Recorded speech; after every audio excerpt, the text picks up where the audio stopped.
Vamos a esperar unos minutos que se incorporen algunos de los participantes, espectadores de este foro.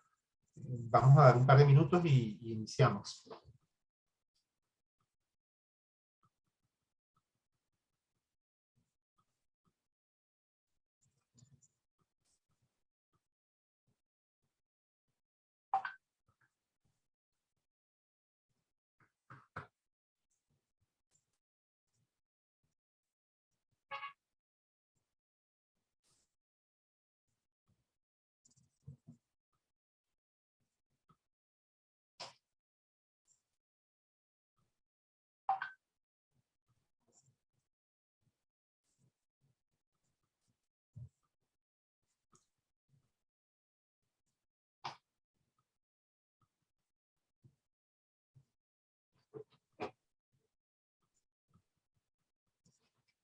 Bueno, muy buenos días.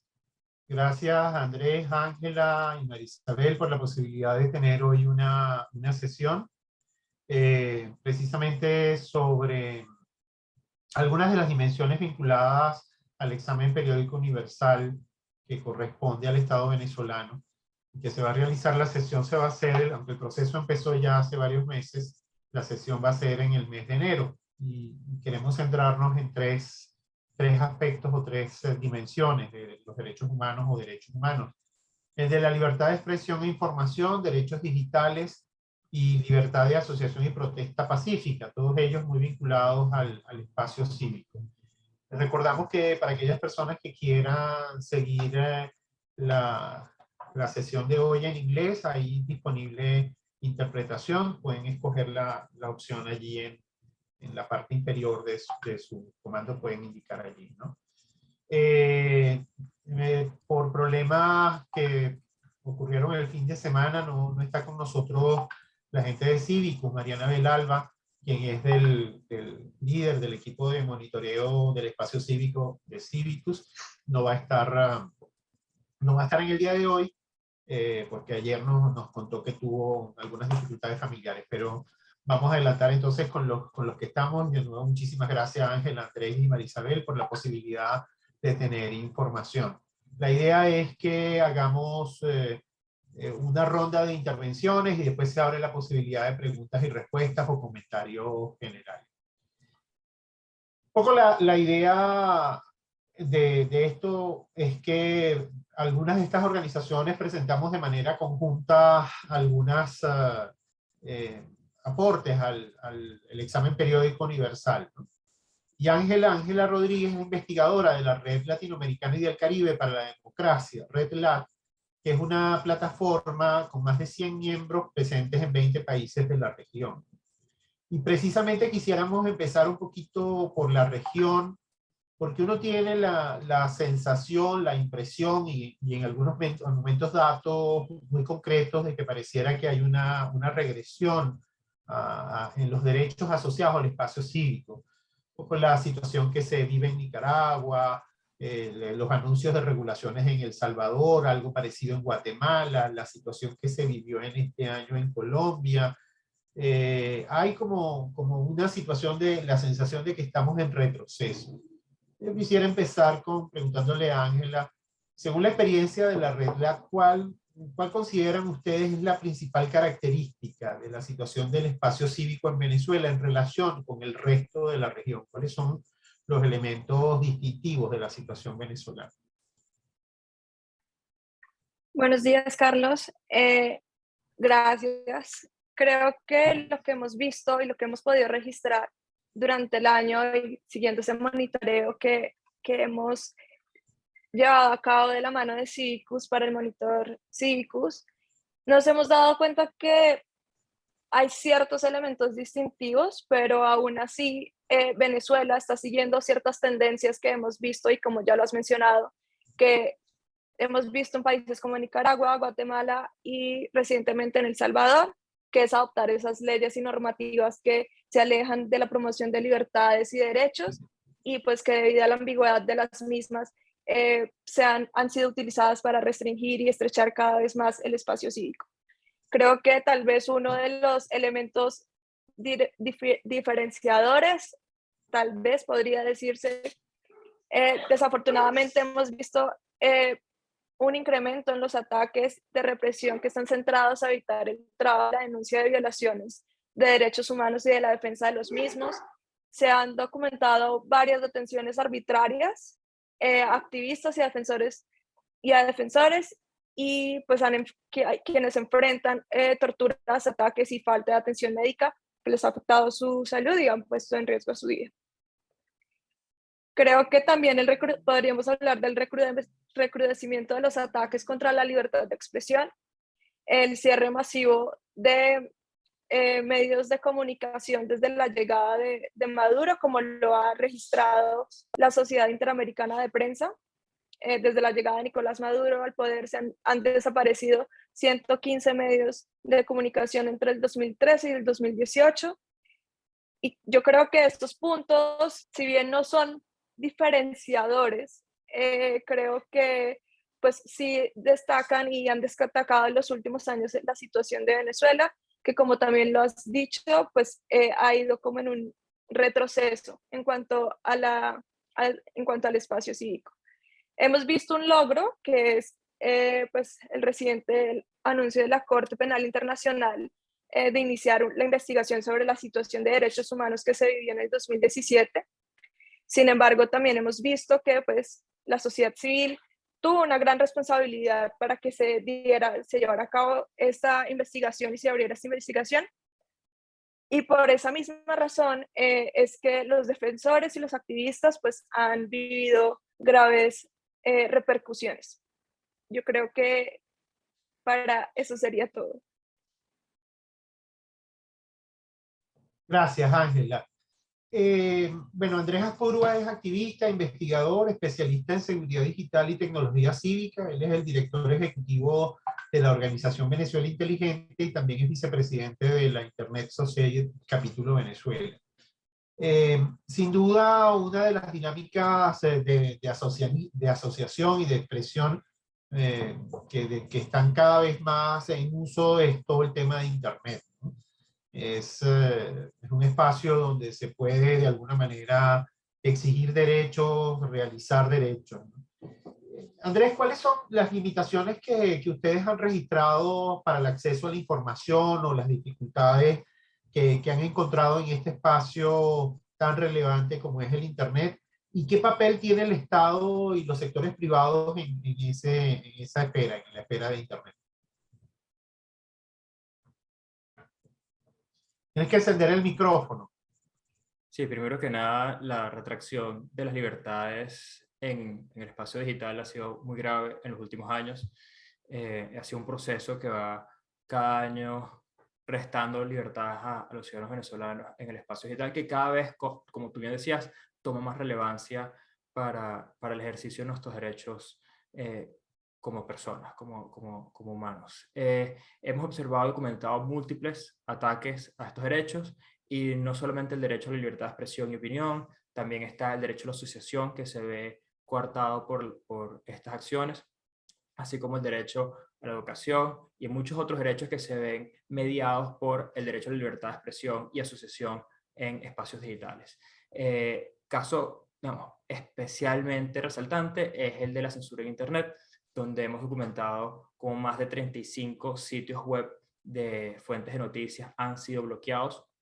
Esto significa que las personas que están en distintos proveedores de Internet en Venezuela, cuando tratan de meterse en esta página web, la página web no sirve, no les carga y ni siquiera tienen cómo saber por qué. Pueden simplemente pensar que es un problema de conectividad, como es un problema sumamente común en Venezuela, digamos, dificultad de tener un acceso bueno a Internet, que limita a su vez también el ejercicio de estos mismos derechos. Esos 35 sitios web incluyen a veces más de un dominio bloqueado para una misma página web, porque cuando los medios son bloqueados ellos tratan de ver la censura y aún así se insiste en continuar esa censura. No solamente la prensa es bloqueada, también se ven páginas web de contenido político, herramientas multimedia. Hemos documentado más de 60 días en los que hubo bloqueos, en los 60 momentos en los que hubo bloqueos de de redes sociales y plataformas de streaming de las más importantes del mundo, como YouTube, Twitter, Instagram o Periscope. Estas herramientas fueron bloqueadas en el periodo, digamos, que está entrando para este examen periódico universal, y es sumamente grave ver cómo el gobierno ha normalizado no solo la censura a la prensa, sino también a herramientas de comunicación básicas del Internet constantemente. También hemos visto el bloqueo a herramientas utilizadas para evadir esta misma censura, y hemos visto otras categorías de páginas web censuradas también, como pornografía, entre otras. Pero esto no es lo único. También hemos visto ataques informáticos a actores cívicos. Hemos visto la limitación del ejercicio de ciertas actividades políticas en Internet, como fue la encuesta ciudadana que estaba llevando la Asamblea Nacional hace unos años. También hemos visto ataques informáticos masivos con la intención de identificar de manera masiva disidentes y opositores al gobierno de Nicolás Maduro, utilizando un phishing masivo, donde personas que creían que se están registrando en una plataforma vinculada a una parcialidad política, en verdad están cayendo en una página falsa a través de un engaño, y todo el mundo que estaba utilizando los proveedores de Internet del Estado terminaron en estas páginas falsas y accidentalmente le dieron todos sus datos personales al Estado, publicándose luego estas listas de disidentes del gobierno en plataformas comunicacionales a favor del gobierno de turno, y vulnerando la privacidad de las personas y el derecho a la asociación de manera extremadamente grave. Por último, todo esto también se suma a la persecución y ataques por expresiones legítimas en Internet. El uso de Twitter, estados de WhatsApp, a qué grupos de WhatsApp perteneces, es utilizado en contra de las personas y sufren persecución por esto. Y el Estado es el principal motor de todo este tipo de abusos, incluso cuando los operadores de telefonía o de Internet privados apliquen esta censura de una manera similar a los proveedores de Internet del Estado. Los privados lo hacen por solicitud y obligación del regulador de las telecomunicaciones. Al final de cuentas, este es el Estado haciendo todos estos ataques, desde ataques informáticos masivos hasta censura en Internet. Gracias, Andrés. Marisabel Rodríguez es la coordinadora del programa de observación social de Espacio Público. Es también profesora investigadora del Centro de Derechos Humanos de la Universidad Católica Andrés Bello, y ella lidera en Espacio Público las investigaciones sobre la situación del derecho a la libertad de expresión, manifestaciones y otros temas relacionados al espacio cívico. Una de las cosas que está gravitando en este tiempo, en este examen periódico, es por supuesto el impacto de la pandemia del COVID-19. Y uno se pregunta, en ese contexto y considerando ese contexto, y le pregunto a María Isabel, ¿cuáles son los patrones restrictivos de la libertad de expresión, derecho a asamblea que se observaron? ¿Hay nuevas tendencias? ¿Hubo variaciones por esto? ¿Cuáles son los avances y los retrocesos que en el monitoreo que realizan en espacio público se pueden observar? Buenos días.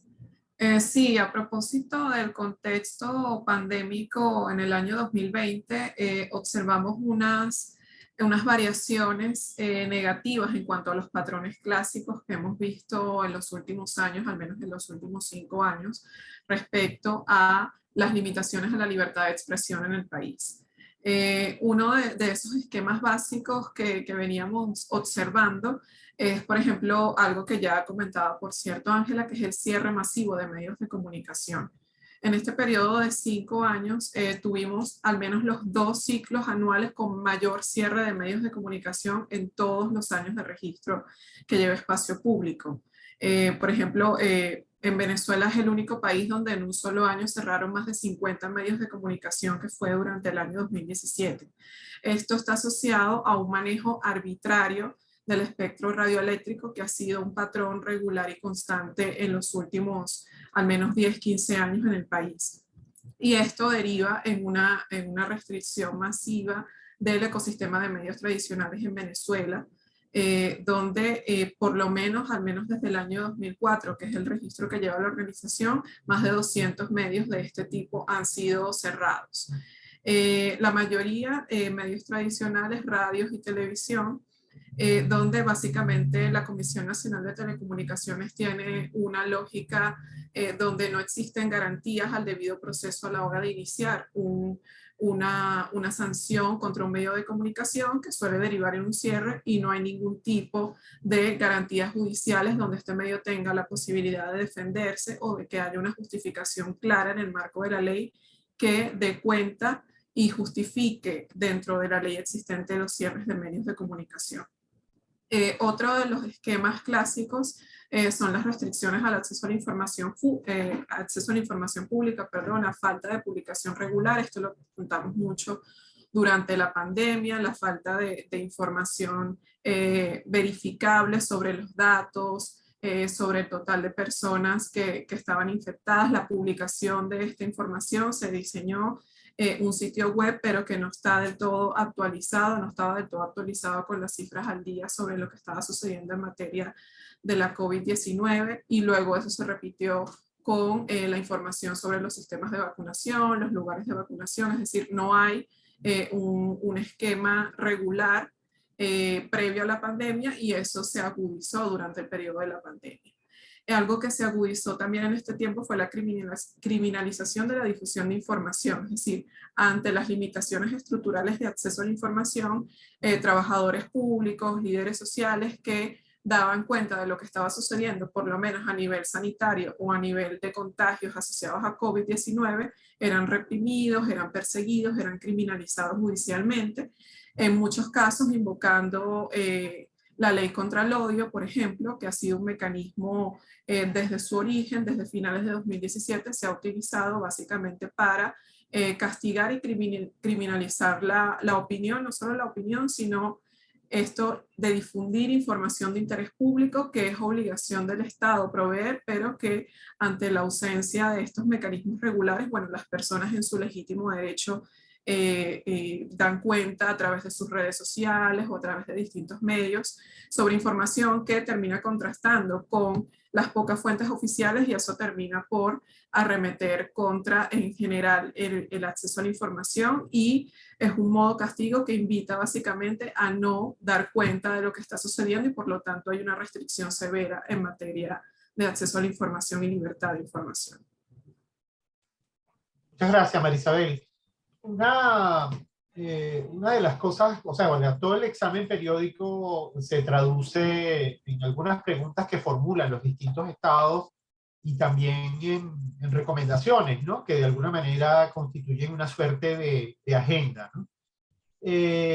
Una pregunta, y se la hago a Ángela Rodríguez, quien es de la Red Latinoamericana y del Caribe para la Democracia.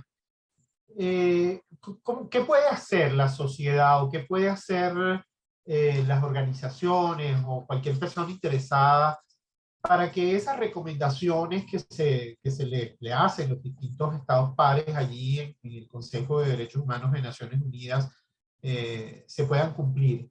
O sea, ¿qué se puede hacer, pues, en definitiva, para que esas recomendaciones se puedan cumplir? Bueno, para responder tu pregunta, yo creo que diría que el incluir la voz de la sociedad civil en todo este tema de denuncias sobre derechos humanos, en conocer las realidades que se están viviendo dentro de Venezuela en este caso, es sumamente importante para que la comunidad internacional tenga un panorama claro de lo que está sucediendo, ¿no?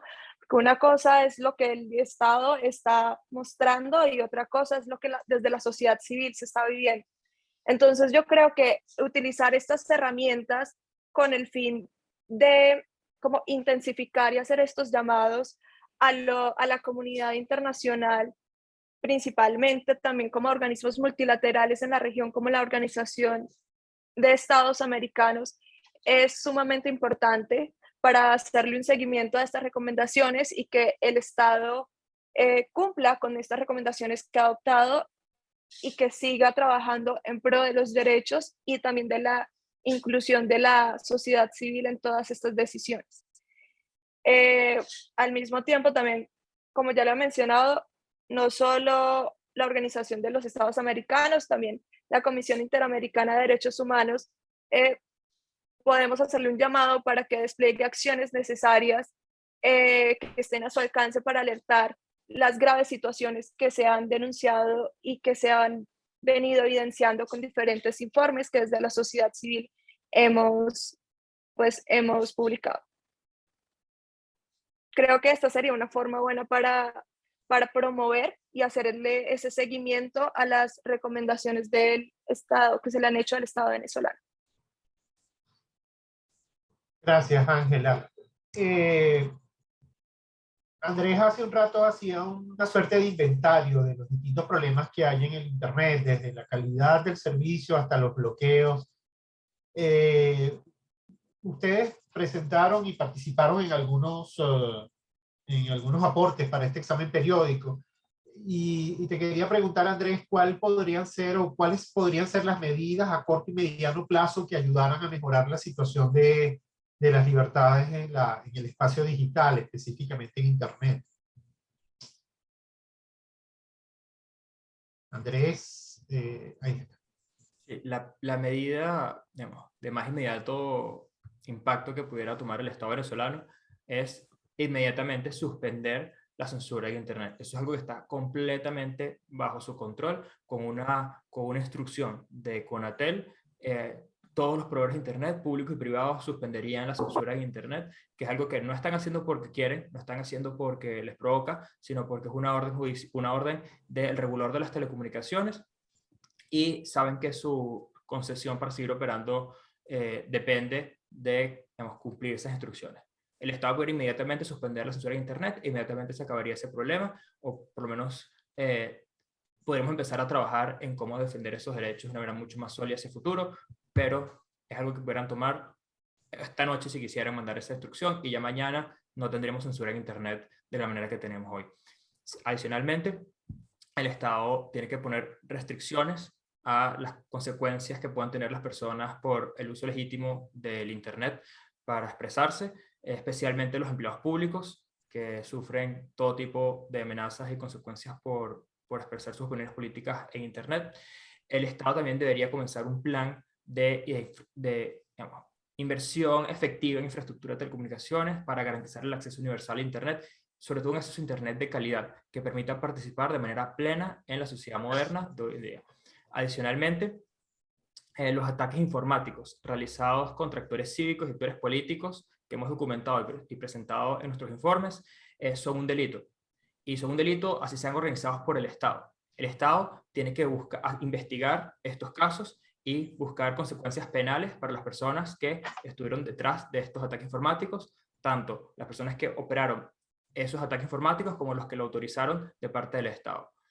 CONATEL, como ya mencionamos, que es quien se abroga la responsabilidad de censurar Internet, pero lo hace sin ninguna atribución explícita en la ley, de inmediato debería ser prohibida de manera de oficio ponerse a censurar el Internet. Esto debería ser limitado por el marco regulatorio para que quede explícito que no es una atribución de CONATEL. El bloqueo de sitios web tiene que ser algo excepcionalmente raro, cumpliendo estándares internacionales. Esto incluye que sea una orden judicial o de un tribunal independiente, que haya derecho a la defensa, donde no solamente la parte que está siendo bloqueada pueda defender su caso, sino otras partes interesadas que se beneficien o que necesiten de ese espacio para el ejercicio de sus derechos, que sea transparente, que haya una justificación clara, tiene que estar defendido en la ley bajo qué condiciones se puede hacer esto y cuáles son los agentes designados para hacer esto. Se debería realizar solamente en los casos de los crímenes más graves, donde la continua publicación de este sitio web hace un daño continuo hacia personas. Eso, por ejemplo, es el caso de la pornografía infantil, es un caso justificado internacionalmente para la censura en Internet, y tiene que haber una oportunidad para eliminar cualquier contenido ilegal que esté justificado, que justificaría una censura. Cuando se va a implementar esta censura, se tiene que permitir primero descolgar ese contenido en línea. Y esto tiene que ser solamente cuando es la única opción que se tiene. Es decir, la censura de Internet no puede ser el primer paso. La censura de Internet es la herramienta más extrema, y cualquier limitación tiene que ser proporcional. No puede ser simplemente este contenido es legal o este contenido no nos gusta y la primera reacción es bloquearlo de Internet. Tiene que ser la última opción a considerar, luego una orden judicial y que se cumplan todas estas otras protecciones. Gracias, Andrés. Y en la misma línea le quiero preguntar a Marisabel un poco en el conjunto de los otros derechos, ¿cuáles son las políticas que tendrían mucho impacto y que son relativamente fáciles de impulsar en poco tiempo? Es decir, ¿qué cosas se podrían hacer rápidamente para mejorar la situación de los derechos a la libertad de expresión, asociación, acceso a la información? Bueno, una de las cosas que se puede hacer de inmediato, por ejemplo, es evitar el cierre de medios de comunicación, entendiendo que estos son cierres arbitrarios, es decir, no cumplen con la legislación interna y por lo tanto se incurre en una vulneración de la legislación local cada vez que se cierra un medio de comunicación de forma arbitraria y deliberada. Entonces, esta primera práctica pasaría por el dejar de hacer, es decir, el dejar de incurrir en violaciones a la propia legislación local para ya cesar con el cierre arbitrario y masivo de medios de comunicación. Otra de las cuestiones que se puede hacer en el corto plazo es la difusión de información pública. Algo que nos mostró de alguna manera o dejó en evidencia que efectivamente se recopila información en las instituciones públicas, pero que no se difunde, fue el caso de los boletines epidemiológicos que no se hacían públicos desde hace varios años. Bueno, en este momento tampoco se hacen públicos, pero en el 2016 hubo una filtración desde el Ministerio de Salud y bueno, eso derivó al final en la salida de la ministra de Salud del momento, ¿no? Fue sacada del ministerio. Eso significa que efectivamente se está haciendo la recolección de información, pero no se está haciendo público. Entonces, creemos que una de las cosas que se pueden hacer de inmediato es sencillamente publicar la información que están registrando las instituciones públicas sobre salud, sobre economía. En su momento, buena parte de los datos de la inflación no estaban siendo públicos, ya con alguna regularidad lo están siendo, pero hay toda una serie de ítems y de variables que hasta el momento no son de acceso y que, entendiendo estos antecedentes, perfectamente pueden ser públicos en muy poco tiempo.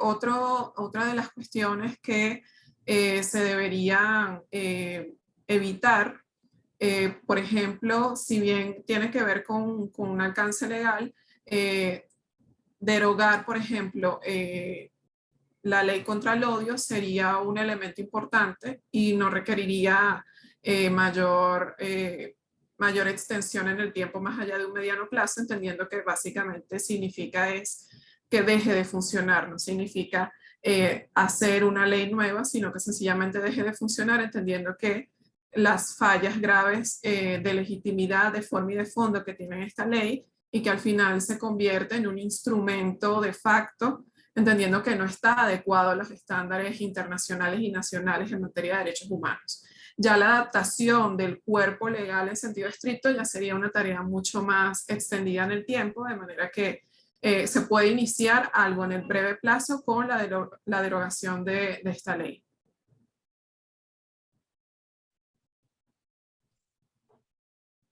Gracias, Marisabel. Y ya empiezan a llegar preguntas y si quieren le pido a Ángela, Marisabel, que encendamos la cámara todos para responder ahí las preguntas y los planteamientos. Yo cuando les preguntaba sobre las recomendaciones pensaba qué le decíamos a los escépticos, ¿no? Es decir, que a los que dudan de la efectividad de esto, ¿no? Y Edward Ocariz pregunta en panel, hace una pregunta. Dice que han leído y escuchado distintos informes de entes internacionales, de ONG, y sin embargo no hay rectificación contra las violaciones de derechos, sino que al contrario, casos como Venezuela y Nicaragua se siguen dando. Entonces, ¿cómo, dice, debemos buscar la manera de forzar la actualización de las funciones de los distintos entes internacionales? La pregunta va por ahí, es decir, ¿qué le decimos a los escépticos que dudan de la eficacia de estos mecanismos y qué sentido tiene a participar o estar en el examen periódico universal de cara a lo que es la situación real y ponen los ejemplos de Nicaragua y Venezuela? No sé si Ángela, Andrés o Mari quieren intervenir en esta fase. Adelante, Ángela, si quieres.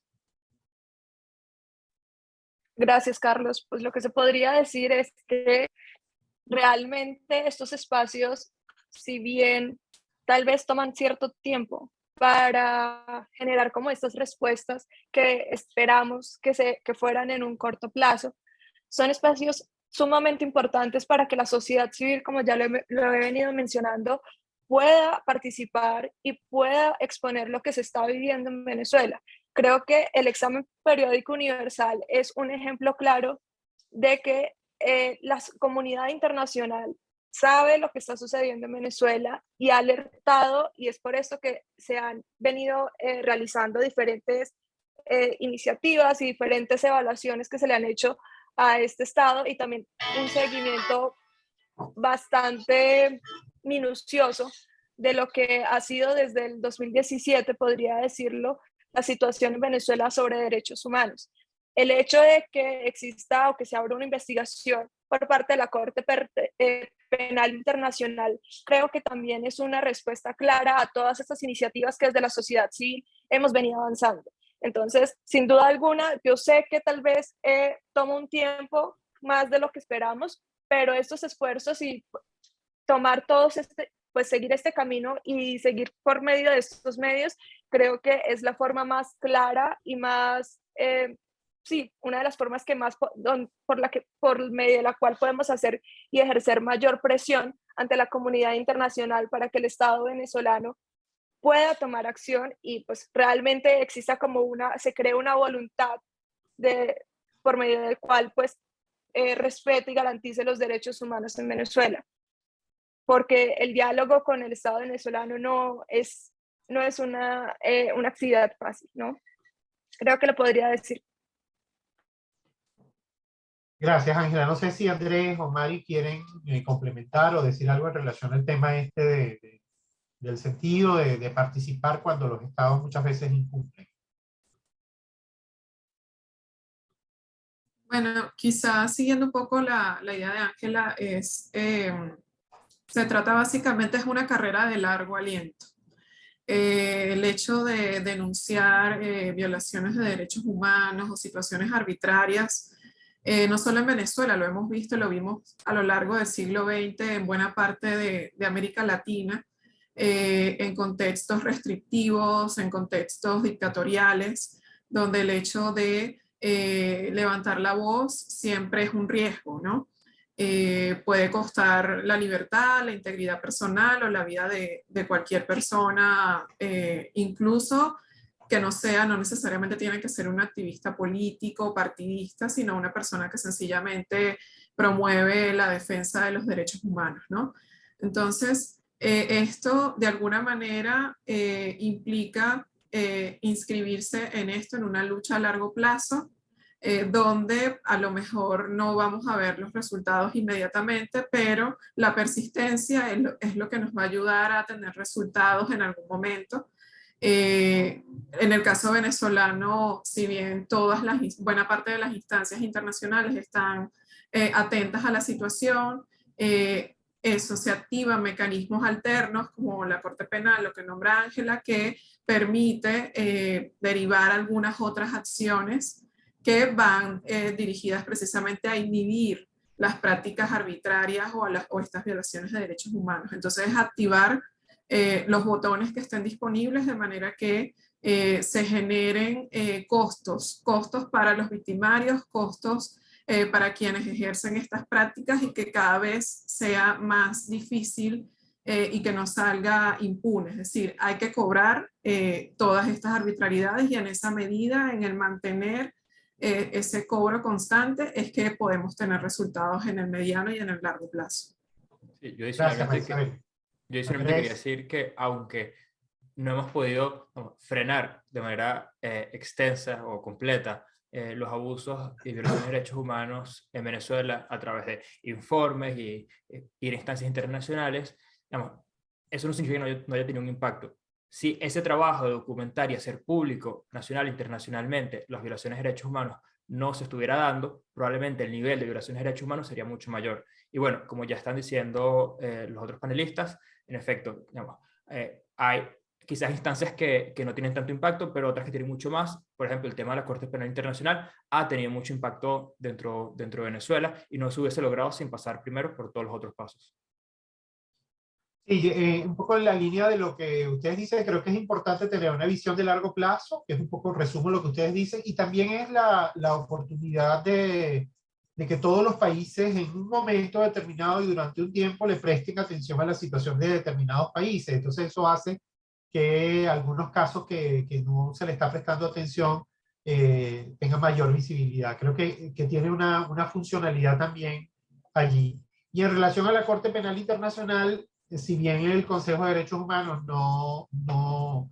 no es el órgano pues, que tiene que adelantar eso, es verdad que también el Consejo aprobó una misión de verificación de hechos producto de la preocupación y de la información que va recibiendo. Y esa misión de verificación ha hecho algunos informes muy importantes sobre la situación venezolana. El último, por ejemplo, dedicado al tema de la justicia, es extraordinario. Entonces, en ese sentido, hay que tener una visión de largo plazo. Es una oportunidad para darle visibilidad a determinados temas y visibilidad a lo que está pasando en el país, ¿no? Por aquí hay una pregunta adicional. Un espectador anónimo pregunta: ¿cuál es la principal preocupación de las organizaciones en este momento y qué podemos hacer los ciudadanos para actuar en contextos restrictivos? Quiero juntar esa segunda pregunta con una pregunta que nos hace Laura Hernández desde El Salvador. Y ella pregunta, me gustaría saber si tienen alguna recomendación para nosotros como sociedad civil de cara a los hechos que estamos viviendo: autoritarismo, falta de acceso a la información pública, corrupción, ataques a la prensa y a los ciudadanos críticos, en función de lo que ya se vivió. ¿Qué podemos hacer para detener estos avances autoritarios? Entonces, eso es la pregunta que creo que tiene en relación a lo que nos decía este espectador sobre qué podemos hacer los ciudadanos para actuar en contextos restrictivos y qué se puede aprender y qué podemos sugerir, por ejemplo, en el caso de El Salvador.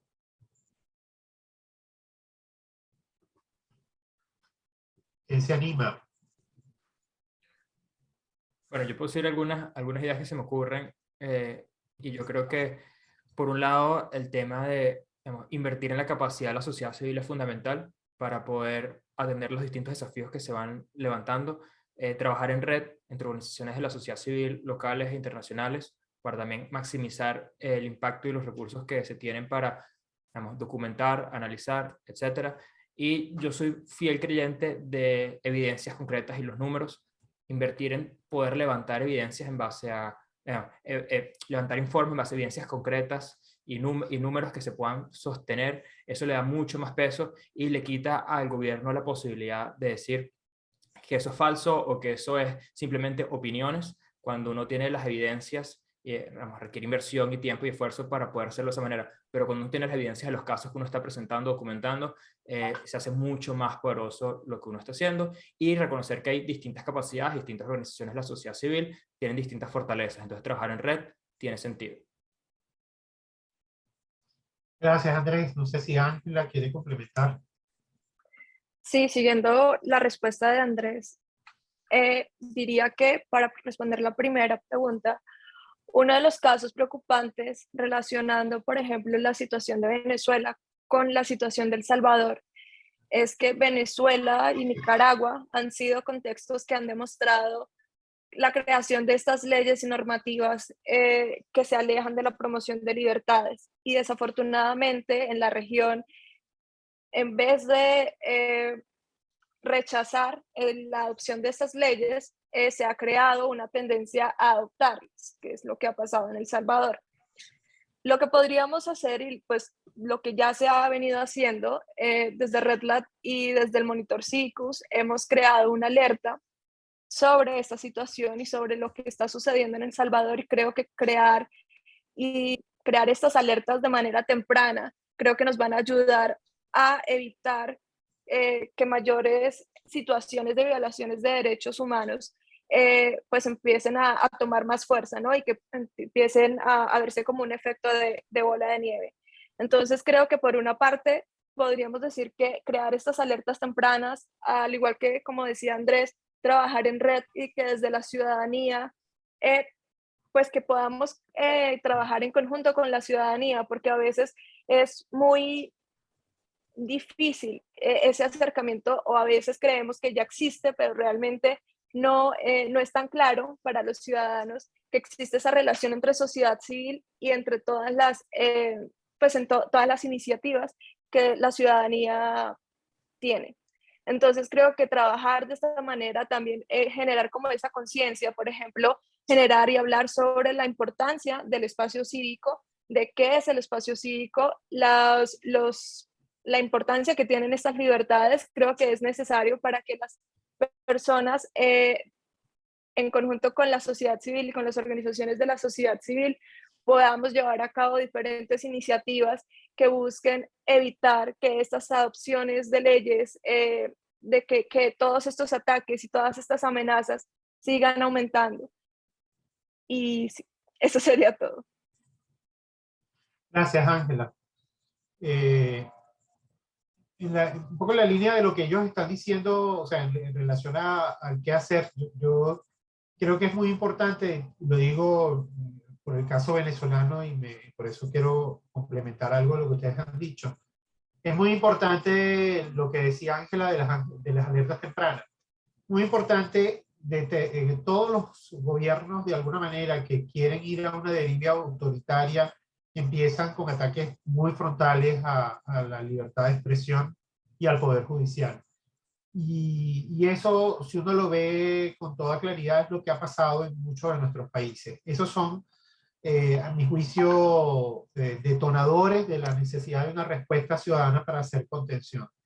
Y hay que hacerlo temprano, no cuando la situación sea muy grave, sino cuando empieza a incubarse esto. Porque al mismo tiempo que la sociedad civil aprende, también los poderosos y aquellos que están en el poder están utilizando estrategias distintas. Entonces creo que en ese sentido, muy importante documentar un poco lo que decía Andrés y y todo el fortalecimiento de la acción del tejido social que subrayaba Ángela.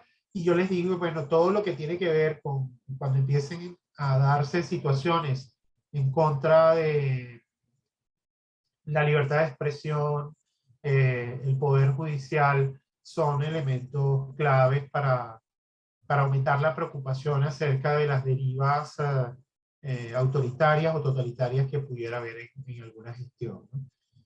Y eso hay que responder como muy rápidamente. Aquí nos llega una pregunta que hace Ron de Ser, que es periodista de Radio Felegría en Barquisimeto. Entonces, dice, tiene que ver con la cobertura real y de calidad para los hechos y las noticias. ¿Qué podríamos emprender para atender la desinformación desde el periodismo ciudadano y la formación constante al gremio periodístico? Es decir, ¿qué deberían hacer los periodistas o las personas que difunden información, dado que también Andrés lo subrayaba, también Mari de alguna manera, la necesidad de los datos, ¿no? De los hechos, de contar los hechos? Muchas veces los periodistas son una de las fuentes fundamentales para documentar algunas graves violaciones de derechos humanos. Entonces la pregunta es, entiendo que hace aquí, ¿qué deberían hacer periodistas para combatir la desinformación? Andrés, Ángela, Mari. Bueno, creo que una de los elementos básicos y uno de los llamados más importantes en este tipo de escenarios es precisamente a fortalecer la rigurosidad del periodismo. Es decir, entendiendo que bueno, hay unos criterios básicos que nos definen o definen a las personas que se dedican al periodismo profesionalmente, a la comunicación y a la difusión de información de manera profesional. Sin embargo, creo que en estas situaciones donde hay mucha mayor restricción, entendiendo que el periodismo es difícil en cualquier parte del mundo, pero cuando existen restricciones estructurales, como es el caso venezolano, y además existen dinámicas de persecución y dinámicas también donde no se dan las condiciones operativas necesarias para la difusión de información.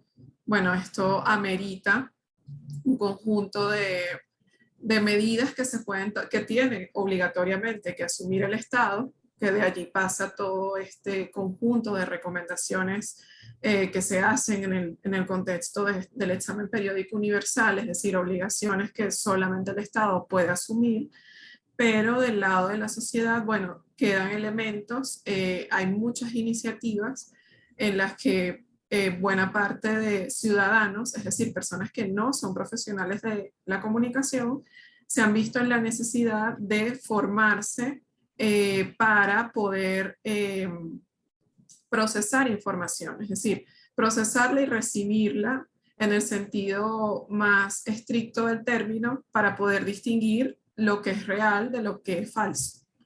En todo este contexto de restricciones, ¿no? O sea, a pesar, y toda esta limitación estructural se suma el uso de la desinformación también como un mecanismo de política pública. Eso lo hemos visto en Venezuela, es decir, cómo se habla o se da cuenta de información expresamente falsa desde el discurso público, desde autoridades, desde funcionarios, lo cual a su vez suma otro elemento restrictivo, ¿no? Entonces, desde la ciudadanía podemos diseñar estrategias para verificar y constatar que lo que nos están diciendo es real o no. Afortunadamente, buena parte de estas dinámicas de desinformación se fundamentan en situaciones o en prácticas que apelan a la emocionalidad. Entonces, haciendo conscientes ciertos elementos racionales, eso nos ayuda a distinguir algo real de algo que sea falso. Es decir, existen elementos, si se quiere, básicos que nos ayudan a distinguir una cosa de la otra, y es básicamente una invitación a pensar realmente qué es lo que nos están diciendo, cuestionarnos sobre cada información que recibimos y en ese sentido sistematizar, si se quiere, la aplicación del sentido común. Eso nos va a ayudar a desechar al menos un 70-80% de las informaciones falsas que nos llegan todos los días a través del teléfono, a través de las redes sociales. Gracias, Marisabel. No sé si Ángel, Andrés quieren comentar algo. Bueno, yo quisiera agregar que en un ecosistema de poco acceso a los medios tradicionales y acceso restringido a través de censura de Internet en los medios digitales, se hace fundamental utilizar de manera innovadora los medios que tenemos a nuestra disposición para poder llegarle a las distintas audiencias. También se hace fundamental empoderar a la sociedad civil y a los ciudadanos a utilizar herramientas de evasión de censura para que puedan llegarle a esas fuentes autoritativas de información. Uno de los problemas que dinamiza mucho la difusión de informaciones falsas es la dificultad en acceder a fuentes autoritativas de información. Entonces, al no poder acceder a esos medios confiables, es muy fácil hacer un screenshot falso o decir que un medio está diciendo una cosa, o simplemente decirlo y ya, sin manera de poder meterse en la página web a verificar. Entonces, mucho del trabajo de la sociedad civil y de los mismos periodistas debe ser en darle esas herramientas a sus audiencias para que difundan información cierta y para que puedan acceder a la información que es de confianza. Gracias, Andrés. Bueno,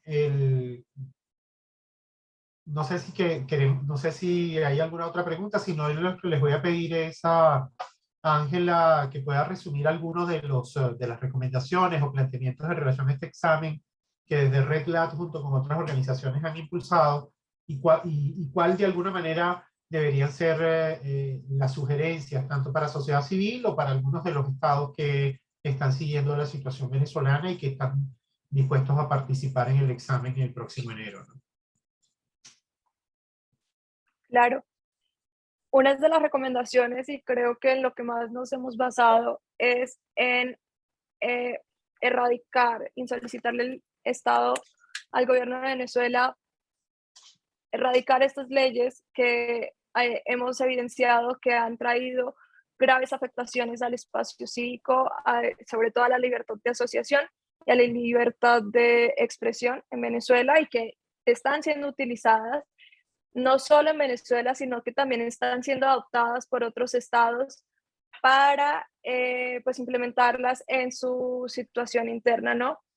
También hemos visto y hemos abogado por solicitarle un mayor respeto y brindarle mayor seguridad y garantía a los derechos humanos de las personas, y pues la liberación de las personas que han sido denominados presos políticos, que en este momento, siguiendo cifras de Foro Penal, para diciembre habían alrededor de 246 personas que todavía estaban en las cárceles debido a su posición política y a toda su labor de defensa de derechos humanos en Venezuela. Creería que para la sociedad civil es importante tener en cuenta y como hacer ese llamado de que sigamos haciéndole un seguimiento minucioso a esas actividades y a esos pequeños, pues a esas pequeñas, sí, a esos pequeños ataques, por decirlo así, pero también a todas estas situaciones que han ido desencadenando graves violaciones de derechos humanos, no solo en Venezuela, sino también en la región, hacernos escuchar, siempre alzar la voz y seguir documentando y registrando, como bien lo decía Andrés, basándonos en la evidencia, para que no exista una forma de que nos puedan tal vez como poner en juicio de valor nuestro trabajo. Creo que Gracias, eso Ángela. sería. Gracias, Ángela. Andrés, en la misma línea, ¿cuál es, cómo resumirías para cerrar ya, ¿no?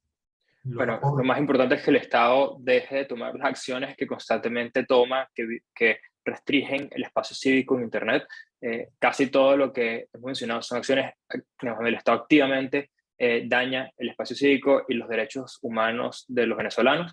Lo más importante es que dejen de hacer eso y limitar cómo se le abonan los tapones a algunos funcionarios públicos con atribuciones que realmente no tienen. A la misma vez, buscar responsabilidades y investigaciones penales cuando se violen derechos humanos de manera evidente en Internet y fuera del Internet de Venezuela. Para Isabel.